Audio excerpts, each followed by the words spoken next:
Welcome আমার স্টুডেন্টদের। আজকে আরেকটি নতুন এপিসোড শুরু করছি, যেখানে গত ভিডিওতে যে HTML কোড সম্পর্কে বুঝিয়েছিলাম তারই আরও নতুন কিছু ট্যাগ এবং তাদের অ্যাট্রিবিউট। তো আজকের প্রধান যে তিনটে টপিক সেটা একটু জেনে নেওয়া যায়। প্রথমে আজকে শুরু করব ফন্ট ট্যাগ। ফন্ট ট্যাগ, এই ফন্ট ট্যাগের অ্যাট্রিবিউট এবং HTML এর লিস্ট এবং এই লিস্টের অ্যাট্রিবিউট। তো প্রথমে তোমাদের বলি, তোমরা আমার দেওয়া যে ভিডিওগুলো সেগুলো খুব ভালো করে দেখছো এবং প্রতিটা ভিডিওর শেষে গিয়ে আমি একটা প্র্যাকটিক্যালেরও তোমাদের ক্লাস দেখাচ্ছি। প্র্যাকটিক্যালের ক্লাস এবং থিওরির ক্লাস দুটো সম্পূর্ণভাবে না দেখলে তোমরা কিন্তু ভালো করে বুঝতে পারবে না। আমি এখানে থিওরিটিক্যাল ক্লাসগুলো তোমাদের বোর্ডে বুঝিয়ে দিচ্ছি, এই থিওরিটি ক্লাসের ওপরেই বেস করে কিন্তু আমি একটা তোমাদের প্র্যাকটিক্যাল ক্লাস দিচ্ছি। তো দুটোই দেখবে সাথে সাথে, তাহলে তোমাদের কিন্তু বুঝতে সুবিধা হবে। তো আসা যাক ফন্ট ট্যাগ। আমরা প্রথমে ছোট্ট করে একটু HTML কোডটা লিখে নিই।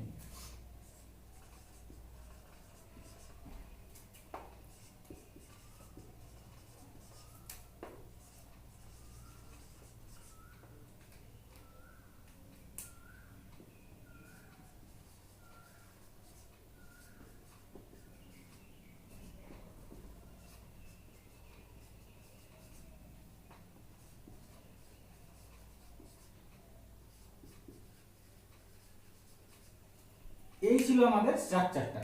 এবার এই যে স্ট্রাকচারটা রয়েছে এর মধ্যে আমরা হেডিং দিতে শিখেছি।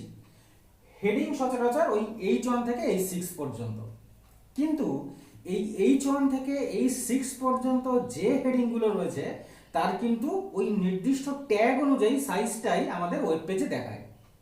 কিন্তু এরকম তো হতে পারে যে তুমি ওই H6 যেটা হাইয়েস্ট তার থেকে আরো বড় কিছু ফন্ট সাইজ চাও, কিংবা যেটা H1 সেইটার থেকেও তুমি আরো কিছু আমাদের ছোট সাইজের চাও। তাহলে এইটা কিভাবে করা যেতে পারে? আমাদের প্রথমে এই যে ট্যাগটা আছে ফন্ট ট্যাগ, এই ফন্ট ট্যাগটা আমি যদি লিখি এখানে ফন্ট,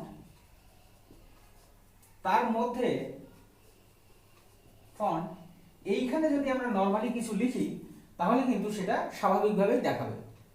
কিন্তু এইটা মনে রাখতে হবে, এই ফন্ট ট্যাগের যে অ্যাট্রিবিউটগুলো রয়েছে সেই অ্যাট্রিবিউটগুলো আমরা যদি ব্যবহার না করি তাহলে এর কিন্তু এফেক্ট দেখা যাবে না। তো ফন্ট ট্যাগের আমাদের তিনটে অ্যাট্রিবিউট আছে। এই তিনটে অ্যাট্রিবিউট কিন্তু পরীক্ষায় আসে। ফন্ট ট্যাগের অ্যাট্রিবিউটগুলির নাম লেখো, বা কোনো একটা অ্যাট্রিবিউটের নাম দিয়ে বললো যে এটি কোন ট্যাগের অ্যাট্রিবিউট। তো প্রথমে তিনটে যে অ্যাট্রিবিউট আমরা জানি, প্রথমেই এইখানে লিখতে হয় অ্যাট্রিবিউটগুলো, আমি এইখানে লিখে দিচ্ছি, ঠিক আছে। এক নম্বর অ্যাট্রিবিউট আছে ফেস, দু নম্বর অ্যাট্রিবিউট সাইজ, এবং তিন নম্বর অ্যাট্রিবিউট কালার।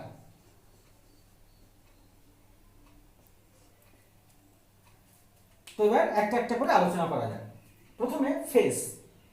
ফেস হলো ফন্টের নাম, অর্থাৎ এইখানে যে ফন্টটা তুমি দেবে তাকে যদি তুমি একটু স্টাইল করে লিখতে চাও বা দেখাতে চাও ওয়েব পেজে, সেই ফন্ট, যে স্টাইল ফন্ট, সেই ফন্টের নাম তোমাকে ফেসের মধ্যে লিখতে হবে। যেমন আমরা জানি কয়েকটা ফন্টের নাম, যেমন টাইমস নিউ রোমান, এরিয়াল বা এরিয়াল ব্ল্যাক, এরকম প্রচুর নাম আছে। কয়েকটা দুটো একটা কমন নাম আমি বললাম, সেই রকম কিছু ফন্টের নাম তোমাকে এইখানে বসাতে হবে। তো এইটাও কিভাবে নেওয়া যায় আমি তোমাদের প্র্যাকটিক্যাল করে যখন দেখাবো ভিডিওতে তখন দেখাবো। কিন্তু এই রকম ভাবে তুমি যদি নাম জেনে থাকো সেই নামটা যদি এখানে বসিয়ে দাও তাহলে কিন্তু সেই ফন্টটা তুমি, সেই ফন্টের স্টাইলটা তুমি দেখতে পারবে। এরপর আসি সাইজ। সাইজটা দেখেই তোমরা বুঝতে পারছো এই অ্যাট্রিবিউটটা, যে এখানে কোনো একটা সাইজ, যেমন 15, 10 এরকম কোনো একটা সাইজ যদি তুমি এখানে বসাও সেই সাইজ অনুযায়ী এইখানে তোমার ফন্টটা ওয়েব পেজে দেখাবে। কালার। কালার কিন্তু এইখানে যেভাবে কালার দেওয়া তোমাদের শিখিয়েছি আগের ভিডিওতে, সেই রকম ভাবে তুমি কালারের নাম এখানে ব্যবহার করবে RGB কালার, হেক্সা কোড কিংবা নর্মাল কালারের নাম, তাহলে কিন্তু আমরা সেই কালারটা এখানে দেখতে পাবো। তাহলে ফন্ট ট্যাগের এই তিনটে অ্যাট্রিবিউট কিন্তু খুব ইম্পর্টেন্ট। এই তিনটে অ্যাট্রিবিউটকে ব্যবহার করেই আমরা যে কোনো ফন্টের স্টাইলকে আমি চেঞ্জ করে দেখাতে পারি। বোঝা গেল নিশ্চয়ই? এইবার ফন্ট ট্যাগ গেল এবং ফন্ট ট্যাগের অ্যাট্রিবিউটগুলো গেল। এইবার আসা যাক লিস্ট ট্যাগ। এই লিস্ট ট্যাগটা সচরাচর দুই রকমের লিস্ট ট্যাগ আছে।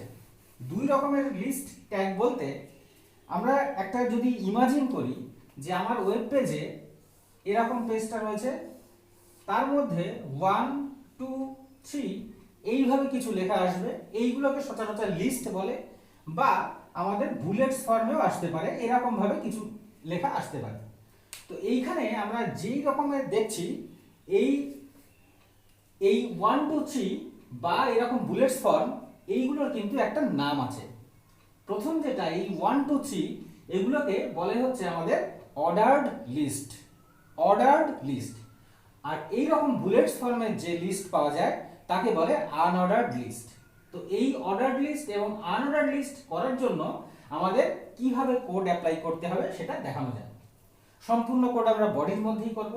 এইখানে মনে করো আমাদের এই লিস্টের মধ্যে এখানে লেখা রয়েছে রোজ, টিউলিপ, আর ধরো লেখা রয়েছে লোটাস। এইরকম তিনটে ফ্লাওয়ারের নাম আমাদের এই অর্ডার্ড লিস্ট আকারে দেখাতে হবে। তো প্রথমে যেটা করতে হবে আমাদের ordered list, ordered list OL, ট্যাগটার নাম হচ্ছে OL ট্যাগ আমি এখানে স্টার্ট করলাম। আর এই অর্ডার্ড লিস্টটা আবার এখানে ক্লোজও করলাম। তাহলে অর্ডার্ড লিস্ট শুরু, অর্ডার্ড লিস্ট শেষ। এইবার প্রত্যেকটা এখানে যে লিস্টের মধ্যে লেখাগুলো দেখা যাচ্ছে তাদের বলে লিস্ট আইটেম, অর্থাৎ প্রত্যেকটা লেখাকে আমাকে লিস্ট আইটেম হিসাবে লিখতে হবে। অর্থাৎ সেই লেখাগুলোর জন্য LI, list item, list item শুরু করলাম।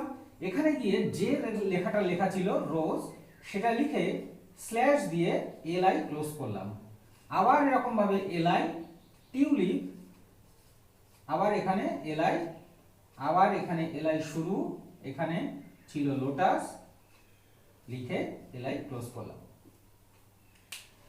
এইটুকু যদি আমরা করি তাহলে কিন্তু এই অর্ডার লিস্টে যেমন 1 2 3 হিসাবে দেখা যাচ্ছে, ঠিক ওই রকম ভাবেই কিন্তু আউটপুটটা আমাদের ওয়েব পেজে দেখাবে। কিন্তু দেখো এখানে খেয়াল করে আমি কোথাও এর মধ্যে 1 2 3 এই লেখাটা লিখিনি। তার সত্ত্বেও HTML এর ট্যাগ যেহেতু OL tag, by default web ব্রাউজারে OL ট্যাগের জন্য 1 2 3 আমাদের শো করে। কিন্তু এরকম তো হতে পারে আমরা এই 1 2 3 জায়গায় স্মল লেটারের কিংবা ক্যাপিটাল লেটারের ABCD দেখাবো, কিংবা এরকম রোমান অক্ষরের আই মানে রোমান অক্ষরের 1 2 এরকম দেখাবো। সেক্ষেত্রে কিন্তু আমাদের এই যে অর্ডার্ড লিস্ট রয়েছে তার অ্যাট্রিবিউটকে পাল্টাতে হবে। এই প্রসঙ্গে বলে রাখি, এর অ্যাট্রিবিউটটা যদি চেঞ্জ করতে হয় তাহলেও কিন্তু সেই প্রথম ট্যাগের মধ্যে আমাকে এখানে ব্যবহার করতে হবে। অ্যাট্রিবিউটটার নাম হলো টাইপ। তাহলে আমরা এখানে আমরা কি করব, সেই অ্যাট্রিবিউটটা লিখে দেব এখানে। টাইপ ইকুয়াল টু, আমরা যদি স্মল লেটারের ABCD চাই তাহলে ডাবল ইনভার্টেড কমার মধ্যে A যদি লিখে দাও তাহলে এইখানে কিন্তু এই একটা এর জন্যই প্রথমে A, তারপরে ছোট হাতের B, তারপরে ছোট হাতের C দেখা যাবে। অর্থাৎ এই A এক জায়গাতে লিখলে আমার সমস্ত লিস্টের মধ্যে সমস্ত জায়গাতে ওইটা পরপর চলে আসবে। ঠিক একই রকম ভাবে যদি রোমান অক্ষরের চাইতে তাহলে আমরা কি করতাম, এখানে রোমান অক্ষরের I এখানে একটা লিখে দিতাম, পরপর চলে আসতো। তাহলে এই গেল অর্ডার লিস্ট কেমন ভাবে তৈরি করা হয় এবং তার অ্যাট্রিবিউট। এরপরে আসা যাক আনঅর্ডার্ড লিস্ট। তো সেম ভাবে আমরা যদি আনঅর্ডার্ড লিস্টটাকেই বানাই, আমি মনে করলাম এই লিস্ট আইটেমগুলো সেম আছে এখানে, একদম সোজা আমরা এই ক্ষেত্রে আনঅর্ডার্ড লিস্ট যদি তৈরি করি, দেখো এই ক্ষেত্রে আমরা ব্যবহার করেছিলাম OL অর্থাৎ অর্ডার্ড লিস্ট। একদম মনে রাখাও সোজা ট্যাগগুলো। অর্ডার্ড লিস্ট এইখানে লিখব ইউএল মানে আনঅর্ডার্ড লিস্ট, এবং এইখানে আনঅর্ডার্ড লিস্ট ক্লোজ করব, এবং এর মধ্যে এই ক্ষেত্রেও আমাকে এলআই যা লেখা আছে এলআই, এখানেও এলআই যা লেখা আছে ডট ডট, এইভাবে আমাকে কন্টিনিউ করতে হবে। তাহলে প্রতিটার ক্ষেত্রে কিন্তু দুটো লিস্ট আছে আমাদের, দুটো ক্ষেত্রে প্রতিটার ক্ষেত্রে এলআই এলআই আমার লাগছে, শুধুমাত্র শুরুর ট্যাগটা ওয়েল আর ওই ক্ষেত্রে ইভেন। এইবার আমাদের এইখানে যদি টাইপ অর্থাৎ এর বাই ডিফল্টটা কি আসে, এইরকম সলিড সার্কেল হিসাবে আসে।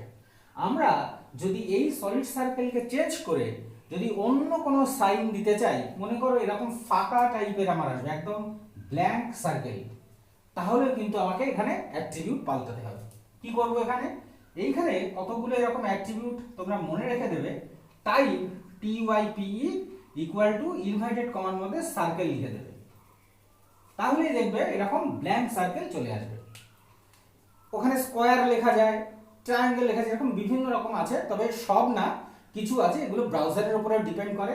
এই রকম কিছু অ্যাট্রিবিউট তোমাদের কয়েকটা জেনে রাখলেই হয়ে যাবে। তো ছিল এই আজকের টপিক, এবং এইখান থেকে কিন্তু পরীক্ষায় তোমাদের যে 7 নম্বরের একটা HTML এর কোশ্চেন থাকবে, সেই 7 নম্বরের HTML এর কোশ্চেনে এই ধরনের কিছু লিস্ট তোমাদের তৈরি করতে দেয়, কোশ্চেন যদিও চেঞ্জ হয়। তো সেখানে কিন্তু এরকম বলে দেয় অনেক সময় যে একটা অর্ডার লিস্ট তৈরি করো বা আনঅর্ডার লিস্ট তৈরি করো, যার এই রোমান অক্ষরের হয়তো দিয়ে দিল, কিংবা ABCD দিয়ে দিল, বা আনঅর্ডার লিস্টের ক্ষেত্রে বলে দিল সার্কেল আসবে বা স্কোয়ার মতো, সেটা লিখেও দিতে পারে, কিংবা একটা ছবি দিয়েও কিন্তু বলে দিতে পারে যে এই রকম টাইপের হবে। তো তোমরা আশা করি বুঝতে পেরেছো। ছোট্ট 3টে পয়েন্ট নিয়ে আমি আলোচনা করলাম। তো এইটা কিন্তু খুব ভালো করে দেখো, এটা বুঝে নেবে আগে, এটা বোঝার পরেই কিন্তু আমি, তোমরা যখনই বলবে যে হ্যাঁ স্যার কমপ্লিট হয়ে গেছে এটা বোঝা, তখনই কিন্তু আমি প্র্যাকটিক্যালের ভিডিওটা দেব। আর আবারও বলছি, তোমরা দেখার পরে ইউটিউবে এবং হোয়াটসঅ্যাপে যখন আমি দিয়ে দিচ্ছি লিঙ্কটা, তোমরা দেখার পরে অবশ্যই আমাকে একটা রেসপন্স করবে, তাহলে কিন্তু আমার বুঝতে অসুবিধা হয়ে যাচ্ছে যে কে কতদূর শিখলে, এবং সাথে সাথে তোমরা জানিয়ে দেবে, এবং আমি এর পরবর্তীতেই এই যে টপিকটা বোঝালাম তার সেইটাকে নিয়ে একটা নতুন প্র্যাকটিক্যালের ক্লাস আমি দেখাবো। ধন্যবাদ সকলকে, সবাই সঙ্গে থাকো, আর অবশ্যই ভিডিওটা ভালো লাগলে একটা থামস আপ দিয়ে দেবে। ধন্যবাদ।